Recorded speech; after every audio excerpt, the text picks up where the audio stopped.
بثلاثية لهدفين تمكن المنتخب المغربي لأقل من 17 سنة من الانتصار على المنتخب المالي في إطار منافسات كأس العالم لأقل من 17 سنة. وتناوب كل من المهاجم نبيل باها الذي سجل الهدف الأول وإسماعيل العود الذي سجل الهدف الثاني مع نهاية الشوط الأول.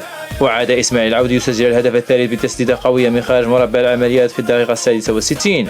واستطاع لاعب المنتخب الوطني الحفاظ على هذا الانتصار الذي أهلهم لدور الربع النهائي، حيث سيواجه أشبال الأطلس منتخب البرازيل الذي أقصى المنتخب الفرنسي.